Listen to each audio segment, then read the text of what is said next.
እሺ ጋብሪኤል ማጋሌሽ መጠነኛ ጉዳት እንዳጋጠመውና በነገው ጨዋታ ላይ መሰለፍ እድሉ አጠራጣሪ በሆነው ሚኬል አርቴታ ትላንትና ተናግሯል። ፕሪሚየር ሊጉ እንግዲህ ዛሬ ይመለሳል። የ9ኛ ሳምንት ጅማሮን ይዞ የሚመለስ ነው የሚሆነው። እንግዲህ ነገ የለንደን ደርቢ በአርሰናል እና በክሪስታል ፓላስ መካከል እንግዲህ ኤምሬትስ ላይ የሚደረግ ይሆናል። ሰሜኑን ከደቡቡ የሚያገናኘው ተጠባቂ ከሚባሉ መራግሮች መካከል አንዱ ስለመሆኑ መናገር ይቻላል። ታዲያ የአርሰናሉ ዋና አሰልጣኝ ሚኬል አርቴታ በቅድመ ጨዋታ ጋዜጣዊ መግለጫ ላይ ከክሪስታል ፓላስ ጨዋታ በፊት የሚያሳስብ የጉዳት ዜና እንዳለ እንግዲህ ስብስብ ውስጥ አሳውቋል ማለት ነው። እሱም የማል ተከላካይ መስጫዎቹ ጋብሪኤል ማጋሌሽ ጋር በተያያዘ ነው። እንግዲህ አትሌቲኮ ማድሪድን 4-0 በሆነ ሰፊ ውጤት በአውሮፓ ሻምፒየንስ ሊጉ ሲረቱ ተጫዋቹ ምንም ጉዳት አላጋጠመውም። በዛ ጨዋታ ላይ እንዲሁም ምናልባት ቪክተር ጊዮኬሬሽ ከነበረው ሲፈጥር የነበራቸውን ስፔሶች ተጫዋቹ ምን ያክል አስፈላጊ እንደሆነ ጎል ከማስቆጠሩ ውጪ ጎሉ ቢታው ጎል ያን ያክል የተጫዋቹን አቅም የሚለካ አይነት ጎል አይደለም የሚያስቆጥረው በአትሌቲኮ ማድሪድ መርሃ ግብር ላይ። ከዛ ውጪ ግን ተጫዋቹ ሙቭመንቱ ስፔሶች በጣም የሚፈጥርበት መንገድና እነ ቡካዮ ሳካ እና ማርቲኔሊ የሚበልጥ እንዲንቀሳቀሱ በሚያደርግበት መንገድ ከዛ ውጪ ሙሉ ለሙሉ ተከላካዮች ትኩረት የሚያደርጉበት ተጫዋች መሆኑ ሌሎች የግብ ዕድሎች የሚፈጠሩበትን አጋጣሚ እንዲዘረጋ ያደርጋል። ከዛ ውጪ ከኳስ ውጪ በፕሬሲንግ በጣም ምቹ የሚባል አይነት ተጫዋች ነው። በጣም ሬስትለስ በመሆኑ ወይም ድካም የሚባል ስሜት ሳይሰማው ይበልጥ ኳስን ከተጋጣሚ ለመንጠቅ በሚደረግ ጉዞ ላይም ትልቅ አስተዋጽኦ ሲያበረክት የነበረ ተጫዋች ነበር መናገር ይቻላል ቪክተር ጊዮኬሬሽ እና የጨዋታው ኮከብ ተብሎ የተመረጠው እሱ ነበር እንጂ በጎል ተሳትፎ ረገድ በዋናነት ጋብሪኤል ማጋሌሽ የመጀመሪያውን ጎል ያስቆጠረው እሱ ነበር። ከዛ ውጪ የአራተኛውን ኳስም ቪክተር ጊዮኬሬሽ እንዲያስቆጠር ኳስን አመቻችቶ ያቀብለው ጋብሪኤል ማጋሌሽ እንደነበር ይታወቃል። ከዛ ውጪ ክሊን ሺት አስመዝግቧል። ስለዚህ ያው ማን ኦፍ ዘ ማች ለመባልም ብቆ የሚባል ቁጥራዊ መረጃዎች እንዳነበሩት መናገር ይቻላል። ታዲያ በዛ ጨዋታ ላይ ምን ጉዳት አላጋጠመውም፣ ግን ጨዋታው ከተጠናቀቀ በኋላ የተሰማው ነገር ነበርና ያንን ተከትሎ አሁንም ቢሆን ኮምፎርት ምቾት እንዳልተሰማው ነው እየገለጸልን የሚገኘው። ያ ከሆነ ደግሞ በነገው ጨዋታ ላይ እኛም ከማሰለፍ እንቆጠባለን የሚኬል አርቴታ ቃል ሆኗል። እንግዲህ ዘንድሮ በሁሉም ጨዋታዎች 12 ጊዜ ባደረጉት መርሃ ግብር 3 ጎል ብቻ ነው ያስተናገዱት።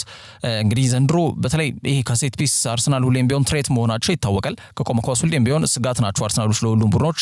ይሄን በተደጋጋሚ ያሳይቷል። ጋብሪኤል በራሱ 22 ጎሎችን አስቆጥሯል በነገራችን ላይ በእነዚህ 2 ዓመታት ጊዜ ውስጥ ማለት ነውና ከሱ የተሻለ ጎል ያስቆጠረ የትኛውም የተከላካይ መስጫዎች በአውሮፓ ታላላቅ 5 ሊጎች ሊስት ሊገኝ አይችልምና ምን ያክል ተጫዋቹ አስደናቂ አቅም እንዳለው በተለይ ደግሞ ከቆመ ኳስ በግልጽ መናገር ይቻላል ማለት ነው። ይህ በእንዲህ እንዳለ ግን አርሰናል ደግሞ ዘንድሮ አንድ የጨመሩት ነገር ስብስባቸው ውስጥ ምንድነው የቆመ ኳስ ትሬት መሆናቸው ወይም ስጋት መሆናቸው እሱ ካምናም የቀጠለው ነው ዘንድሮም እየታየ ይገኛል።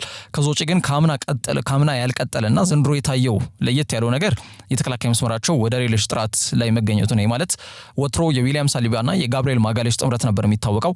አሁን ግን የቲምበርና የካላፊዮሪንም አቅፏል ይሄ ጥምረት ማለት ነውና አርሰናል በኢሳት ለተጋጣሚ እጅግ የሚያሰጋ ካለት የጠነከረ በአጠቃላይ ሌላ ምዕራፍ ላይ ደረሰ ሊባል የሚችል አይነት የተከላካይ መስመር መያዛቸውን በግልጽ መናገር ይቻላል። ለዛ ምስክር የሚሆነው በዚህ ሁሉም ይሄ ዓመት ከተጀመረ ነሐሴ ወር አንስቶ 12 ጨዋታ ነው ያደረጉት። በሁሉም ጨዋታዎች 3 ጎል ብቻ ነው የተቆጠረበት። ይሄ ቡድን 9 ክሊን ሺት ነው ያስመዘገቡት ወይም 9 ጊዜ ባደረጉት መርሃ ግብር ጎል የሚባል ነገር ሳያስተናግዱ ወጥተዋልና ምን ያክል የተከላካይ ጥምረታቸው በጣም አስደናቂ ስለመሆኑ መናገር ይቻላል። ይሄ ደግሞ የቲም በዋናነት መነሳት ያለበት ኒኮላስ ጆቨር አይደለም። በዚህ ሂደት ጋብሪኤል ሄንዝ ነው። የቀድሞ እንግዲህ ማንቸስተር ዩናይትድ ተጫዋች በመሆን ይታወቃል። ከዚህ የአርጀንቲና ተጫዋች በሀገሩንም በተለያዩ ጊዜያቶች ላይ የወከለ ግለሰብ ነው። በሚኬል አርቴታ ኮቺንግ ስታፍን ባሳለፍነው ክረምት እንደተቀላቀለ ይታወቃል። ካርሎስ ኮስታ በተለይ ክለቡን ከለቀቀ በኋላ የበልጥ የኮቺንግ ስታፋቸው ለማጠናከር ጋብሪኤል ሄንዝን በሚኬል አርቴታ ጥሪ አቅራቢና ጥሪ ምክንያት ስብስቡ እንደተቀላቀለ ይታወቃል። ኮቺንግ ስታፉን በዋናነት ማለት ነው። ያንን ተከትሎ ነው እንግዲህ አርሰናል የተከላካይ ጥምረት ዘንድሮ ካምናው ያልታየና የተጨመረበት አዲስ ነገርን ይዞ ብቅ ያለው ማለት ነውና በቆመ ኳስ ላይ ኒኮላስ ጆቨር ሲደነቅ የቆየ ግለሰብ ነው። አሁን ደግሞ የተከላካይ መስመራቸው ጥራት ጋር በተያያዘ ጋብሪኤል ሄንዝ በጣም የሰራቸው ስራዎች አስደናቂ ስለመሆናቸው መናገር ይቻላልና ትልቁን ክሬዲት የሚወስደው እሱ ስለመሆኑ በግልጽ መናገር ይቻላል። ሚኬል አርቴታ ከጋብሪኤል ጋር በተያያዘ እንግዲህ ጤናውን 100% መረጋገጡን ካላወቅን ድረስ አናሰልፈውም፣ ተጫዋቾቻችን ዘላቂ ግልጋሎት እንዲሰጡን ጤናቸውን ጥግ ድረስ መጠበቅ መቻል ያለብን ሲል ተናግሯል። ከዛ ውጪ ኤቤሬቺ ኤዜም የቀድሞ ክለቡን የሚያገኝበት መርሃ ግብር ነው። በክረምት የዝውውር መስኮት መዝጊያ ቀን ላይ የልጅነት ክለቡን አርሰናልን እየተቀላቀለው ኤቤሬቺ ኤዜ የቀድሞ ክለቡን ክሪስታል ፓላስ ለመጀመሪያ ጊዜ በፕሪሚየር ሊጉ በተቃራኒ የሚያገኝበት ጨዋታ ይሆናልም ተብሎ ይገመታል ማለት ነውና አሰልጣኙ ምንም እንኳን ጉዳቶች ቢኖሩም በቡድን ውስጥ ባሉ ተተኪ ተጫዋቾች አቅም ሙሉ እምነት እንዳለውና በሜዳ ላይ ያሉትን ተግዳሮቶች እንደሚጋፈጡ አክሏል። ከዛ ውጪ ከቆመ ኳስና የመከላከል ጥራታቸውን ሚኬል አርቴታ እንደሚያደንቅ ገልጾ በሌሎች የሜዳ ዲፓርትመንቶች ላይ ግን ይበልጥ መጠናከር መቻል እንዳለበት ቡድኑ እንግዲህ አጽንኦት ሰጥቷል ማለት ነው። ይሄ ለንደን ደርቢ ጨዋታ ነገ 11 ሰዓት ሲል ነው የሚከናወነው። ቶማስ ብራማል ደግሞ ጨዋታውን በመሃል አልቢትነት የሚመራ ይሆናል። ከዛ ውጪ ላሚን ያማል ማድሪዶች ሌቦች ናቸው ሲል ተናግሯል። መላው ማድሪዲስታውያንን ቀንድ ያስበቀለ ንግግር ስለመሆኑ መናገር ይቻላል። በራስ መተማመን ጥሩ ነው፣ ግን ከመጠን ካለፈ ያው ዋጋ ሊያስከፍል እንደሚችል መናገር በግልጽ ይቻላል። ማድሪድ ወደድንም ጠላንም ያው ትልቅ ክለብ መሆኑ ይታወቃል፣ ቢሰርቅም ባይሰርቅም ማለት ነውና በላሊጋው 36 ዋንጫዎችን አሳክቷል። በአውሮፓ መድረክ 15 የሻምፒየንስ ሊግ ክብሮችን ያሳካ ቡድን ነው። 5 የክለቦች የዓለም ዋንጫ። እነዚህ ሁሉ ክለቡን በሪከርድ በበርካታ ዋንጫዎችን በማሳካት በሚለው ዘርፍ ላይ ከፊት እንዲቀመጥ የሚያደርጉት ቁጥሮች ናቸው። እነዚህ ርዝራዥ የሆኑትን ዋንጫዎች ከቆጣጠረን ከ100 በላይ ዋንጫዎችን የሚያሳካ 125 ዓመት ገደማ የሚጠጋ እድሜ ያለው ታላቅ ክለብ ስለመሆኑ መናገር ይቻላልና ያንን ባያከብር እንኳን ላሚን ያማል መናቁ ብዙ አስፈላጊ አልነበረም።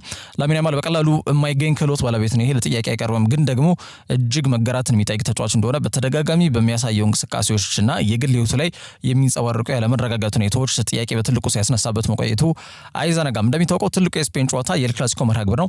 ይህ መርሃ ግብር ከ3 ነጥብ በላይ እንደሆነ ይነገርለታል። የማንነት የታሪክ እንዲሁም ባርሴሎና የካታላን ግዛት ክለብ እንደመሆናቸው መጠን ነጻነታቸውን የሚያውጁበት አድርገው የሚቆጥሩበት ጨዋታ ነው። በተለይ ድል የሚቀናቸው ከሆነ ማለት ነውና ነገ ለ216ኛ ጊዜ በሪያል ማድሪድ ስታዲየም በሳንቲያጎ ቤርናቦ ይከናወናል። ሁለቱ ቡድኖች ታዲያ በመካከላቸው 2 ነጥብ ብቻ ልዩነት ኖሮ መሪና ተከታይ ሆነው የሚያደርጉት መርሃ ግብር ነው። ታዲያ ከጨዋታው በፊት ላሚን ያማል የሰጣቸው መግለጫዎችን ተከትሎ የሪያል ማድሪድ ቡድን ሙሉ በሙሉ ማስቆጣቱን የተገለጸ የሚገኘው የባርሴሎና ወጣት ኮከብ ተጫዋች ላሚን ያማል ስለ ሪያል ማድሪድና ስለ ዳኝነት የሰጣቸው አስተያየቶች የሪያል ማድሪድ ተጫዋቾችን በእጅጉ አስቆጥቷል ተብሏል። የያማል መግለጫዎች በአጠቃላይ የሪያል ማድሪድ ቡድን ያስገረሙ ሲሆን በተለይ የክለቡ ተጫዋቾች በባርሴሎና ኮከብ ባህሪ ላይ ቅሬታ ማሰማታቸውም ተገልጿል። የማድሪድ ተጫዋቾች የላሚን ያማል የሙያተኛ ተጫዋቾችን መሰረታዊ ስነ ምግባር ደንብ ወይም ደግሞ ፋንዳሜንታል ኮድ ኦፍ ፕሮፌሽናል ፕሌየርስ የጣሰና አክብሮት የጎደለው ድርጊት እንደፈጸመ አድርገው ቆጥረውታል ተብሏል። ያው ህጉን የጣሰ ተደርጎ ሊቆጠር የሚችልበት አግባብ ግን እንዳለው መናገር ይቻላል። ኪንግስ ሊግ እየተባለ በሚጠራው መወያያ መድረክ ላይ ቀርበው ከጋዜጠኛ ኢቫይ ላኖስ ጋር መጠነኛ ቆይታ አድርገው ነበርና ብዙ ማሰብ የጠየቀ ማድሪድን አሸንፋቸዋለን ሲል ተናግሯል። ላሚን ያማል ጋዜጠኛው ቤርናቦ ላይ ነው ጨዋታውና ትንሽ ቤርናቦ መሆኑ አይከብድም የሚል ሀሳብ ሰንዝሮ ነበርና አምና አሸንፈናቸዋል፣ ክለቡን በመስረቅ ይታወቃል፣ ስለዚህ ስርቆት ከሌለ በስተቀር ጨዋታውን እናሸንፋለን፣ እስቲ ነገ ድረስና የምናየው ይሆናል የሚል ሀሳብ ነበር የሰጠው ላሚን ያማል። ፋንዳሜንታል ኮድ ኦፍ ፕሮፌሽናል ፕሌየርስ የሚለውን የተጫዋቾች ሙያዊ ስነ ምግባር ጉድለትን እዚህ ጋር እንድናነሳ ያስገድዳናል ማለት ነው። ምናልባት ማለት ያለበት እንዲሁም ደግሞ ማለት የሌለበት ተጠያቂነት ሊያመጡ የሚችሉና ተጠያቂነት ሊያመጡ የማይችሉ በሚል የተደረደሩ ጉዳዮች አሉና በፍጹም የማይታለፉ መስመሮች አሉ። ለምሳሌ ዩኤፍሲ ወይም ቦክስ መድረክ ምናምን ቢሆን እንደዚህ አይነት ነገሮች እንዲሁም ይበልጥ ሴል ያደርጋሉ ወይም ደግሞ ይሄ ፍልሚውን ይበልጥ ተደራሽነቱን ያሰፉታል፣ ተጠባቂነቱን ይበልጥ ከፍ ያደርጉታል ተብሎ ይገመታል። በተጫዋቾች ላይ ግን ይበልጥ መታለፍ የሌለበት ጨዋታውን እናሸንፋለን ማለት ይቻላል፣ ጨዋታው ላይ ጎል አስቆጥራሉ ማለት ይቻላል። ግን እነሱ እንዲናቸው የሚል ኔጌቲቭ ነገሮችን ይበልጥ ተጋጣሚ ላይ ትኩረት ያደረገ ሀሳቦች ግን ፋንዳሜንታል ኮድ ኦፍ ፕሮፌሽናል ፕሌየርስን ወይም ደግሞ የተደነገጉት ስነ ምግባርን እንደመጣስ ተደርጎ ነው የሚቆጠረው። በዚህ ምክንያት በሁለቱ ታላላቅ ክለቦች መካከል ያለው ውጥረት በወጣቱ ኮከብ ንግግር ምክንያት እየጨመረ መጥቷል ተብሏል። እንግዲህ በለፈለፉ በአፍጠፉ ይሆናል ወይስ ደግሞ ልክ እንዳምነው ቤርናቦ ላይ ላሚን ጎል ያስቆጥራል የሚሉት ጉዳዮች ይጠብቃሉ። ተጫዋቹ ግን ከጨዋታው በፊት እሳቱ ላይ ነዳጅ ማርከፍከፉን ተከትሎ በቤርናቦ በጣም ቁጣ የተሞላበት አቀባበል እንደሚገጥመው መናገር ይቻላል። ኳስ በነቃ ቁጥር የማድሪድ ደጋፊዎች ተቃውሞ ድምጽም ሊያሰሙ የሚችሉበት አጋጣሚ ይኖራል ተብሎ ነው የሚገመተው። እንግዲህ ጨዋታው ነገ 12 ሰዓት ተኩል ሲል ጅማሮ የሚያበስር ይሆናል። ከዛ ውጭ ሩበን አሞሪም ከቅድመ ጨዋታ ጋዜጣዊ መግለጫዎች ጋር በተያያዘ ሃሪ ማጓየር እና ሜሰን ማውንት ለዛሬው ጨዋታ ዝግጁ ይሆናሉ ብሎ እንደሚገምት ሀሳብ ሰጥቷል። ሁለቱ ተጫዋቾች በተለይ በላንክሻየር ደርቢ በተለይ መጠነኛ ጉዳት አጋጥሟቸዋል ተብሎ ተገልጾ እንደነበር ይታወቃል። ጨዋታው ከተጠናቀቀ በኋላ ማለት ነው። ማጓየር በጨዋታው ላይ ማች ዊነር ወይም ደግሞ ማንቸስተር ዩናይትድን አሸናፊ እንዲሆን ወሳኛውን ጎል ያስቆጠረው ተጫዋች እሱ እንደነበር ይታወቃል። በአጠቃላይ ከማንቸስተር ዩናይትድ እግር ኳስ ክለብ ጋር በተያያዘ ሩበን አሞሪም አንደኛ ዓመቱን ሊይዝ የተወሰኑ ቀናቶች ብቻ ናቸው የሚቀሩት። በዚህ ሂደት እስካሁን ድረስ እንግዲህ 2 ተከታታይ ጨዋታዎችን ማሸነፍ ያልቻለባቸው አጋጣሚዎች ተፈጥረው እንደነበር ይታወቃል።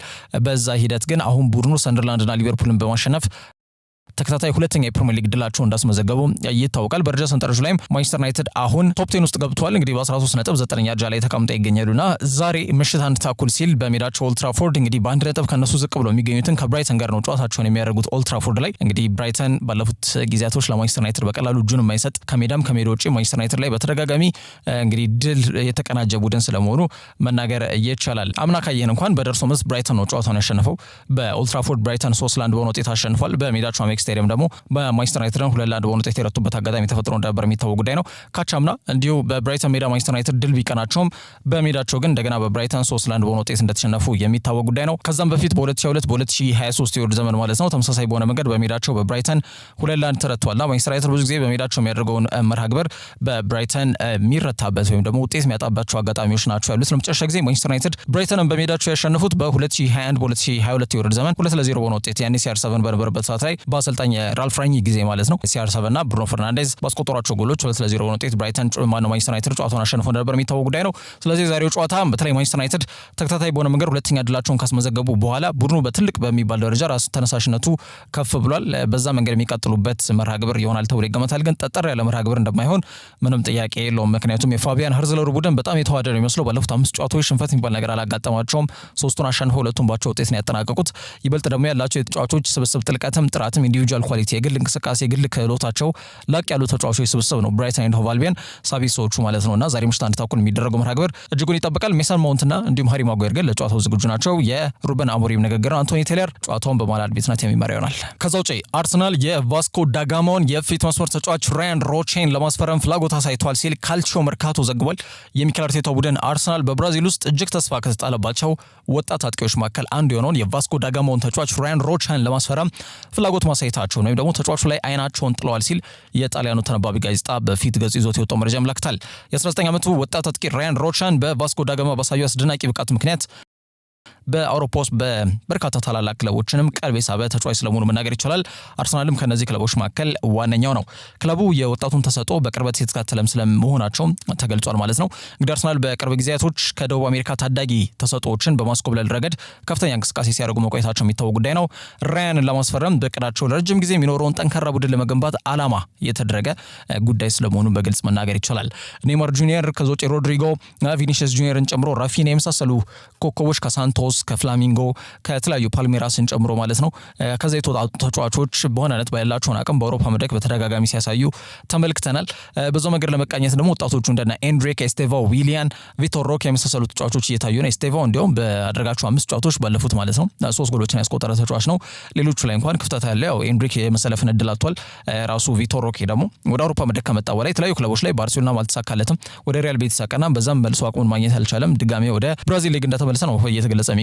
ዞሮ ሌሎች በርካታ ተጫዋቾችም አሉ። ለምሳሌ እንደ ቪቶር ሬሽ አይነት ተጫዋቾች ከፓልሜራስ ማንቸስተር ሲቲ እንደተቀላቀሉ ይታወቃል። ሌሎችም በዛ መንገድ የሚቃኙ በርካታ የሚጠበቁ ተጫዋቾች አሉ። ሪፖርቶች እንደሚያመላክቱት የለንደኑ ክለብ አርሰናል የብራዚሊያን ኮከብ ለማግኘት ማለትም ይሄንን ራያን ሮቼን የተባለውን ተጫዋች ማለት ነው ከሌሎች የእንግሊዝ ፕሪሚየር ሊግ ተቀናቃኞችና ታላላቅ የአውሮፓ ክለቦች ጋር ፉክክር ሊገጥም ይችላል ተብሎ ነው የሚገመተው። ግን ያው በሁለቱም የክንፍና የመሃል አጥቂ ቦታ ላይ መጫወት ይችላል ራያን ሮቻ።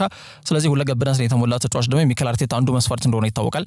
ስለዚህ በዚህ ወር ዘመን ባስቆጠራቸው ጎሎችና በሚያሳየው እንቅስቃሴ ምክንያት ከፍተኛ አድናቆትን የተቸረው ይህንን ተጫዋች መዳረሻው ኤምሬትስ ለማድረግ ክለቡ መጠነ ሰፊ ስራዎችን እየሰራ እንደሚገኝ ለማወቅ ተችሏል።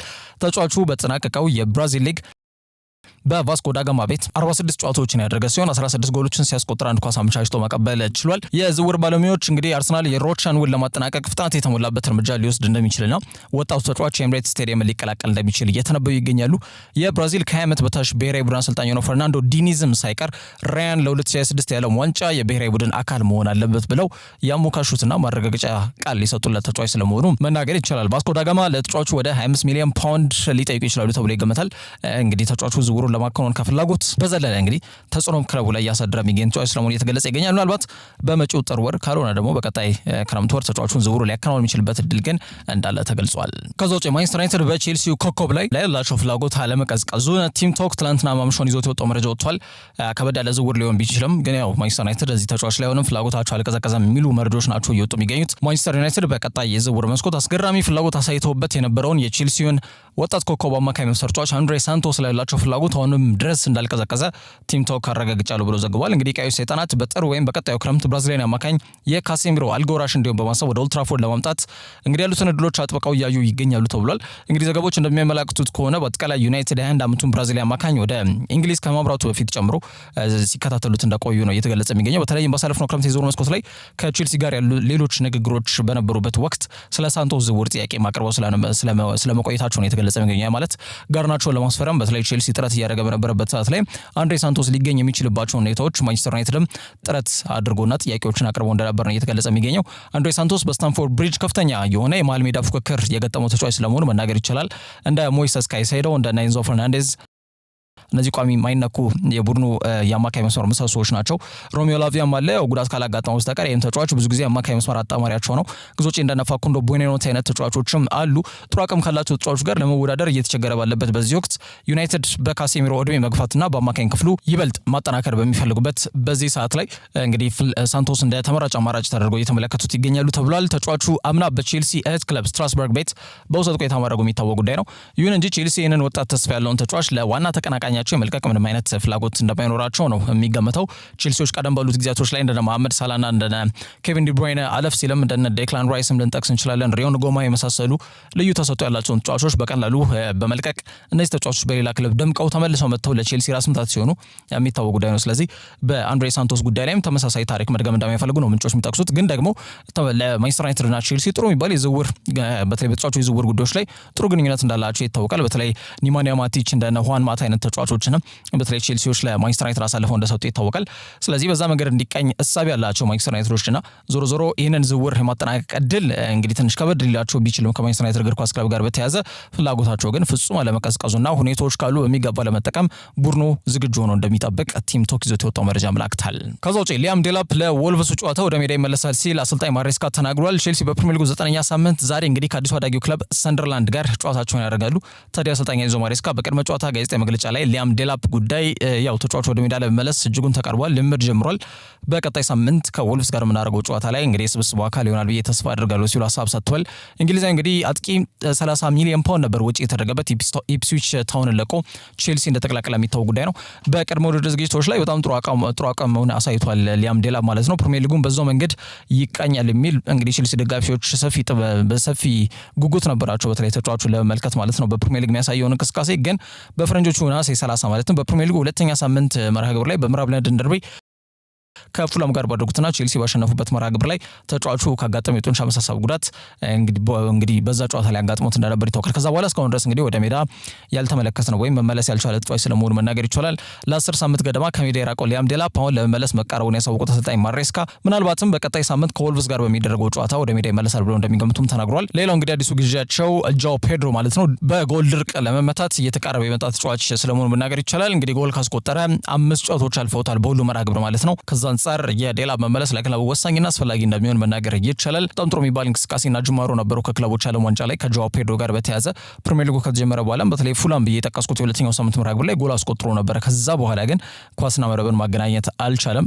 ይበልጥ ደግሞ ፔናልቲ ሴት ፒስ ዴቭ ሱንቅጣት ምት እንኳን በሚገኝባቸው አጋጣሚዎች ላይ ብራይተን ቤት እያለ ይመታል። ግን ቼልሲ ቤት ብዙ ጊዜ ኤንዞ ፈርናንዴዝ ነው የሚመታው። ያንን ተከትሎ ይበልጥ ደግሞ የጎል ድርቁን ያባባሰው ርዕሰ ጉዳይ ስለመሆኑ መናገር ይቻላል። የምዕራብ ለንደኑ ክለብ የዛሬውን ጨዋታ በማሸነፍ በሁሉም ጨዋታዎች 5ኛ ተከታታይ ድላቸውን በሜዳቸው ለማስመዝገብ ከፍተኛ ጥረት የሚያደርጉበት ጨዋታ ይሆናል ተብሎ ይገመታል። 11 ሰዓት ሲል ጨዋታው ይጀምራል። ከዛ ውጪ አርነ ስሎት፣ አሌክሳንደር ኢዛክና ራያን ግራቨንበርግ ከዛሬው ጨዋታ ላይ መድረሳቸው ድል አጠራጣሪ ሲሆን ፍሪምፖንግና አሊሰን ቤከር ግን ጨዋታው ያልፋቸዋል ሲል ማረጋገጫ ሰጥቶበታል። እንግዲህ አርነ ስሎት ከዛሬው የብሬንትፈርድ ፈታኝ ከሆነ ተጠባቂ የፕሪሚየር ሊግ ጨዋታ በፊት በሰጠው የቅድመ ጨዋታ ጋዜጣዊ መግለጫ ላይ ዘርዘር ያሉ የጉዳት ዜናና ወቅታዊ ሁኔታዎችን አብራርቷል። ከአሊሰን ቤከር ጋር በተያያዘ ግብ ጠባቂው ከዚህ ጨዋታ ውጪ መሆኑን ግን ደግሞ በጉዳት ሁኔታ በጣም በጥሩ መንገድ እያገገመ እንደሚገኝ እንግዲህ በቀጣይ ጥቂት የሚባሉ መርሃ ግብሮች ላይ ወደ ሜዳ እንዳይመለስ ተስፋ አድርጓል። በጋላታሳራይ መርሃ ግብር ላይ ጡንቻ መሳሳብ ጉዳት እንዳጋጠመ ይታወቃል። በአውሮፓ ሻምፒየንስ ሊግ የሁለተኛው ዙር የምድብ ጨዋታ ማለት ነው። ከዛ በኋላ የተደረጉትን እንግዲህ ወደ 2 የሚጠጉ መርሃ ግብሮች ላይ አልተሰለፈም። አሊሰን ቤከር የጡንቻ መሳሳብ ጉዳት እንደመሆኑ መጠን ቢያንስ እስከ 3 ሳምንት ድረስ ከሜዳ ሊርቅ እንደሚችል ነበር የሕክምና ባለሙያዎችም ሲገልጹ የነበረው ማለት ነው። ከዛ አንጻር እንግዲህ በተገመተው የጊዜ ሰሌዳ መሰረት ማለት ነው አሊሰን ቤከር በቀጣይ ሳምንት ወደ ሜዳ መመለስ መቻል ይኖርበታል። ግን የጡንቻ መሳሳብ ነው ኤስቲሜትድ የሆነ ወይም ደግሞ ይሄ የጊዜ እርከኑ ነው እንጂ ሊጠቀስ የሚችለው በዚህ ሰዓት ይመለሳል ከተባለ በዛው ሰዓት ላይ ግድ መመለስ ላይጠበቅበት ይችላል። ሰውነቱ ለጡንቻ ህመሙ የሚሰጠው ሪያክሽን የጊዜ ልኬቱን ፍላክቹዌት እንዲያደርግ ስለሚያደርገው ማለት ነውና በአጠቃላይ አሊሰን ቤከር ምናልባት የቀጣይ ሳምንት ጨዋታ ሊያልፈው እንደሚችልና ከዛ በኋላ ያሉት መርሃ ግብሮች ላይ ግን ወደ ሜዳ ይመለስባቸው አጋጣሚዎች ሊኖሩ ይችላሉ ተብሎ ይገመታል። ከዚህ ውጪ ከግራቨንበርግ ጋርና ከፍሪምፖንግ ጋር በተያያዘ በሀገራት የዓለም ዋንጫ ማጣሪያ መልስ ሁለቱም ተጫዋቾች ጉዳት እንደነበረባቸው ነው የገለጸው አርነ ስሎት። እንግዲህ በፍራንክፈርቱ ጨዋታ ላይ ደግሞ ጉዳቱ እንደተባባሰ ነው በተለይ ከፍሪምፖንግ ጋር በተያያዘ የሰጠው ሀሳብ የሚያመላክተው ማለት ነው። በተለይ ጡንቻ መሳሳብ ጉዳት ፍሪምፖንግ በዛ ጨዋታ ላይ እንዳጋጠመ ይታወቃል። ስለዚህ የዛሬው ጨዋታ ላይ ይደርሳል የሚለው ጉዳይ ማይታሰብ ነው፣ በፍጹም አይደርስም የሚል ሀሳብ ሰጥቷል። ግራቨንበርግ በዩናይትዱ ጨዋታ ላይ እንግዲህ ቁርጭምጭሚት ጉዳት እንዳጋጠመው የሚታወቅ ጉዳይ ነው። እንግዲህ ጥንቃቄን መሰረት አድርገን ከሜዳ እንዲወጣ ወስነናል። አሁን የቁርጭምጭሚት ሁኔታ ጥሩ ሁኔታ ላይ ነው የሚገኘው። የሕክምና ክፍሎቻችን የሚሰጡትን ውሳኔ እንጠብቃለን፣ ግን ጉዳቱ የሚባባስበትን ሁኔታ ውስጥ እንዲገባ አናደርግ የሚል ሀሳብ ሰንዝሯል ማለት ነው። ከአሌክሳንደር ኢዛክ ጋር በተያያዘ ተጫዋቹ ከጉዳት አገግሞ ወደ ሙሉ የአካል ብቃት እየተመለሰ እንደሚገኝ ሽሎት ጠቁሟል። እንግዲህ ተጫዋቹ አሁን ባለው የጨዋታ ጊዜ እየተሰጠው ቀስ በቀስ ወደ ሙሉ ብቃቱ እንደሚመጣ አሰልጣኙ ገልጿል።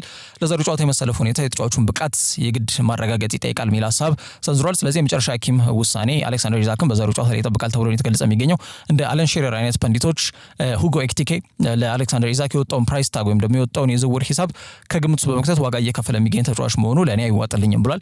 እንደ አጥቂ ጥሩ ፐርፎርም እያደረገ የሚገኝ አጥቂ መሰለፍ መቻል ነው ያለበት። ኤኪቲኬ ከበቂ በላይ ነው ያደረገው ቋሚ በሆኑ ለመሰለፍ ማለት ነው። ኢዛክ ወደ አቋሙ እስኪመለስ በሚል ዋጋ መክፈል ያለበት ተጫዋች አይመስለኝም የሚል ሀሳብ መሰንዘሩ አይዘነጋም። ምናልባት ኤኪቲኬ ቋሚ ሆኖ ሊጀምር ይችላል ተብሎ ግን በብዙዎች እየተገመተ ይገኛል ማለት ነው። ከዛ ውጪ ከአንችሎት የቅድመ ጨዋታ ጋዜጣዊ መግለጫዎች ጋር በተያያዘ ኒውካስል ዩናይትድን ሸንቆጥ ያደረገበት መንገድ በስፋት መነጋገር ይሆናል። ኤዲሆ ለዚህ ጉዳይ በጣም ይሄ ፕሮፌሽናል ምንለው አይነት ወይም ደግሞ ትክክለኛ ይሄ እንደዚህ አይነት እሰጥ አገባ ውስጥ ለመግባት ብር የሚያስከፍት ሁኔታዎችን ባለመፍጠር በጣም ጥሩ ምላሽ እንደመለሰ ግን መናገር ይቻላል። አርነ ስሎት ስለ አሌክሳንደር ኢዛክ የፊትነስ ጉዳይ ያው ቀደም ቢያጋራውትን መረጃ ማለት ነው ከዛ ጋር በተያያዘ ሰዎችን ሰንዝሮ እንደነበር ይታወቃልና ያው እንደሚታወቀው ከትንሽ ክለብ ወደ ትልቅ ክለብ ስትመጡ እንደዚህ አይነት ጫናዎች ይኖራሉ ምናምን ብሎ አብራርቷል በትላንትናው ዕለትና ተሰምራለች እንግዲህ ከትንሽ ክለብ ስትመጡ የሚለውና ኒውካስል ዩናይትድ ታሪክ ያለው ክለብ ነው። ግን ያው ትንሽ በሚል እርግጥ ሊሆን ይችላል እኮ ግን ምናልባት በአሰልጣኙ ባይለው ይመረጣልና እንደዚህ ብሏል። ትንሽ ክለብ የሚል ነገር ሰንዝሯል። ኒውካስል ዩናይትድ ጋር በተያያዘ የሚል ሀሳብ ተሰነዝሮለታል። በነገራችን ላይ አርነ ስሎት ከሰጠው ጋዜጣዊ መግለጫ በኋላ ነበረ ኒውካስል ዩናይትድ ኤዲሆ ጋዜጣዊ መግለጫ የሰጡትና እኔ እንደዚህ አይነት ሰጣ ገባ ውስጥ ብዙ አልገባም፣ ኢዛክ የኛ ተጫዋች አይደለም፣ የኛ ተጫዋች ላልሆነ ተጫዋች ደግሞ እዛ ላይ ሀሳብ ከመስጠትም እቆጠባለሁ የሚል ሀሳብ ሰንዝሯል። እንደሚታወቀው በኤፍ ኤ ካፕ እንግዲህ 7 ዓመት ዋንጫ ጥማቸውን ሲቆርጡ ሊቨርፑልን በዌምብሌይ ፍጻሜው ላይ አሸንፈው ዋንጫ እንዳሳካ የሚታወቅ ጉዳይ ነው ከኒውካስል ዩናይትድ ጋር በተያያዘ ማለት ነው። ከዛ ውጪ ከዛሬው ጨዋታ ጋር በተያያዘ የኪዝ አንድሪውስ ቡድን ብሬንትፈርድ በሜዳቸው ባደረጉት 4 ጨዋታ 1 ጨዋታ ብቻ ነው ሽንፈት ያጋጠማቸው። በ10 ነጥብ 13 ያርጃ ላይ ተቀምጠው ይገኛሉ። ለሊቨርፑል ጠንካራ ፉክክር ይዘው ሊቀርቡ እንደሚችሉ ይገምታል። በብሬንትፈርድ በኩል አሮን ሂኪም በዚህ ጨዋታ ላይ እንደማይሰለፍ የተረጋገጡ ተጫዋች ነው። ምሽት 4 ሰዓት ነው የጨዋታ የሚጀምረው በጂቲኤ ኮሚኒቲ ስቴዲየም ማለት ነው። ሳይመን ሁፐር ጨዋታውን በሞራል ቤዝነት ይመሩታል ተብሎ ይገመታል። እንግዲህ በታላላቁ የሚባሉ የአውሮፓ ሊጎች በዋናነት ሶስቱ የስፔን ሊጋ እንዲሁም ደግሞ ጣሊያን ሴሪያ እና ፕሪሚየር ሊግ ላይ የሚደረጉት መርሃ ግብሮች ዛሬና ነገ የሚደረጉትን ጠቁመናችሁ መረጃዎቻችን እናበቃለን። ፕሪሚየር ሊግ ላይ ዛሬ 11 ሰዓት ሲል በጎል ራሽ 2 ጨዋታዎች በተመሳሳይ ሰዓት ይከናወናሉ። ቼልሲ የሬጂስ ሌብሪሱን ቡድን ሰንደርላንድን 11 ሰዓት ላይ ሲል ይጋብዛሉ። ከዛ ውጪ ኒውካስል ዩናይትድ ደግሞ ፉላምን በተመሳሳይ ሰዓት ሴንት ጄምስ ፓርክ ላይ የሚጋብዙበት መርሃ ግብር 11 ሰዓት ላይ ይከናወናል። ምሽት 1 ሰዓት ቀደም ብለን እንዳነሳነው ማንቸስተር ዩናይትድ ከብራይተን ጋር ጨዋታቸውን ያደርጋሉ። ምሽት 4 ሰዓት ደግሞ በጂቲኤ ኮሚኒቲ ስቴዲየም የምዕራብ ለንደኑ ተወካይ ቡድን ብሬንትፈርድ የመርሳይዱን ቡድን የአምና ሻምፒዮኖቹ ሊቨርፑሎችን የሚጋብዙበት መርሃ ግብር ይከናወናል። ላሊጋው ላይ አትሌቲኮ ቢልባኦ ከሄታፌ ምናልባት 1 ሰዓት ተኩል የሚደረገው መርሃ ግብር ይጠበቃል። ከዛ ውጪ ጣሊያን ሴሪያ ላይ የብዙዎች ትኩረት ናፖሊና ኢንተር ሚላን የሚያደርጉት መርሃ ግብር ላይ ይሆናል።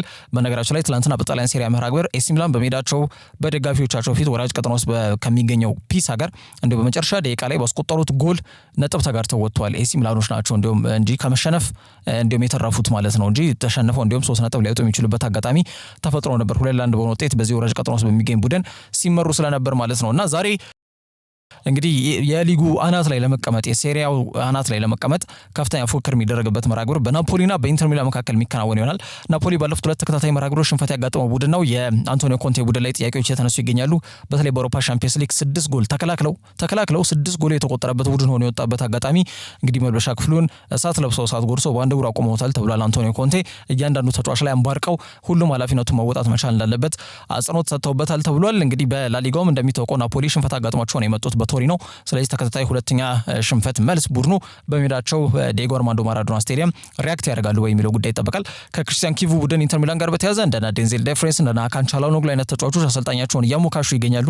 በፊት መስመር ላይ አማራጭ ያለው ሌሎች እንደና ኤስፖዚቶ ቦኒ የመሳሰሉ ተጫዋቾች አሉ። ያው አንጋፋዎቹ እንደና ላውታሮ ማርቲኔዝ እና ማርከስ ቱራምንም ሳንረሳ ማለት ነውና በሁለገብነት ረገድ በጣም የጥሩ አቅም ያላቸው ተጫዋቾች ስብስብ ነው የናራዞሪዎች ወይም ደግሞ ኢንተር ሚላን ባለፉት 5 ጨዋታዎች 4ቱን አሸንፏል።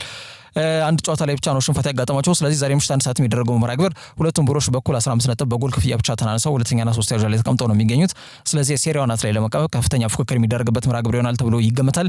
በናፖሊ በኩል ሌላው ትልቁ አሳዛኝ ዜና ወይም ደግሞ አሳሳቢ ዜና ልንለው እንችላለን በአጠቃላይ ከራስመስ ሆይሉንድ ጋር በተያያዘ ተጫዋቹ አሁንም በጉዳት ምክንያት አይሰለፍም። ስለዚህ እንደነ ፎልስ ናይን የግድ መጠቀም ይኖርባቸው ይችላል ከአንቶኒዮ ኮንቴ ጋር በተያያዘ። ከዛ ውጪ እንደነ ዴቪድ ኔሬስ እንዲሁም ደግሞ ሎሬንዞ ሉካና ሌሎች ተጫዋቾችንም በፎልስ ናይን ለመጠቀምና ጨዋታውን ለማሸነፍ ጥረት ያደርጋሉ ተብሎም ይገመታል ማለት ማለት ነው። ጨዋታው ምሽት 1 ሰዓት ሲል ይጀምራል። ማውሪሲዮ ማሪያኒ ደግሞ ጨዋታውን በማላል ቤትነት የሚመሩት ይሆናል። ከዛ ውጪ ነገ ፕሪሚየር ሊጉ 11 ሰዓት ሲል በተመሳሳይ ሰዓት 4 ጨዋታዎች በጎል ራሽ የሚከናወኑ ይሆናል። በርንማውዝ ከኖቲንጋም ፎረስት ጋር የሚያደርጉት ጨዋታ፣ ከዛ ውጪ አርሰናል ከክሪስታል ፓላስ ሰሜኑን ከደቡቡ የሚያገናኘው የለንደን ደርቢ መርሃ ግብር፣ ከዛ ውጪ አስቶን ቪላ ከማንቸስተር ሲቲ እና ወልቭስ ከበርንሌይ እና ይህ ጨዋታዎች በተመሳሳይ 11 ሰዓት ይደረጋሉ። ምሽት 1 ተኩል ሂል ዲኪንሰን ስቴዲየም ላይ ኤቨርተን ቶተንሃም ስፐርስን የሚጋብዙ ይሆናል።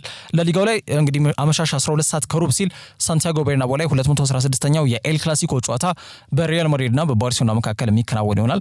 ያው ሜዳው ሳንቲያጎ ቤርናቦ ነው። ሁለቱ ቡድኖች መካከላቸው ያለው የነጥብ ልዩነት 2 ብቻ ነው።